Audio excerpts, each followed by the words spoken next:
Hello everyone and welcome to another Premier Injuries Daily Roundup. We're going to focus today on the European fixtures and then touch upon some other updates that we've had earlier this morning. Now ahead of tonight's game, Manchester United take on Atalanta. Victor Lindelof is not part of the travelling squad. He picked up a knock in the final training session. We don't know the extent of that problem. For Chelsea, they face Malmo and Christian Pulisic will be added to the squad. Initially, Thomas Tuchel said that the US international was looking forward to the Burnley game as his potential return from an ankle ligament problem. But that deadline has been brought forward and he will be included in the squad. I suspect he won't make it from the beginning, but he may be introduced from the bench with that Burnley game in mind, and we see how he comes through that. Staying with Chelsea, Romelu Lukaku, respected journalist Christophe Terre.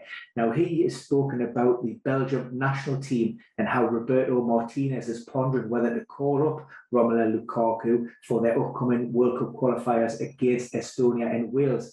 Now we understand that Lukaku will be around 7 to 10 days away from a potential return to full training. Now that fits with Thomas Tuchel's initial timeline suggesting that both him and Timo Werner were looking at game week 12 for return. So good news in that respect. Elsewhere, Everton, Lucas Digne, he was absent from the matchday squad at Molineux on Monday night. Rafa Benitez reported that as a precautionary measure, he complained of discomfort, presumably muscular, potentially hamstring that we know he's had problems with in the past. Now, Rafa wouldn't go as far as to say the extent, but he didn't rule him out of this weekend's game on Sunday.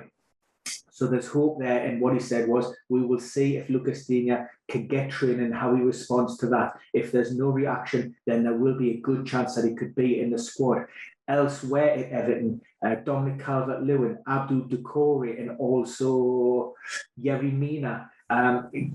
The Everton boss said, we still don't have any kind of definitive timeline on any of those players when they could be back. However, previously, we have heard that Calvert-Lewin was targeting game week 12 after the break following a setback in his recovery from a thigh strain, while Doucouré had suffered a stress fracture of the foot, and also he was hoping to be back on the pitches during the international break, and that would mean he spent around 30 to 35 days on the sidelines. Previous injury that he suffered last season, very similar, that extended beyond 60 days. So, if he comes back anywhere within 30, 40 days, then that's a good result for Everton. Yerry Mina, of course, is the concern at this point.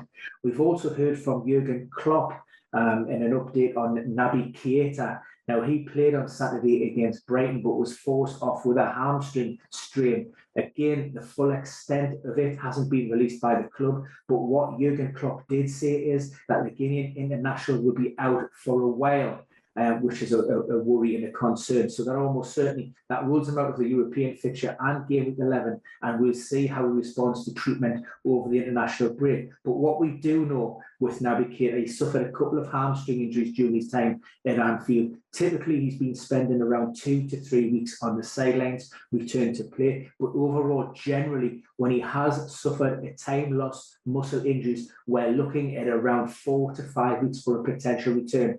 But as always is the case with any injury, severity is the key. But I'd suggest, if we're looking at maybe game week 12 or game week 13, even beyond that, potentially for his return to play. So that's your daily update for now.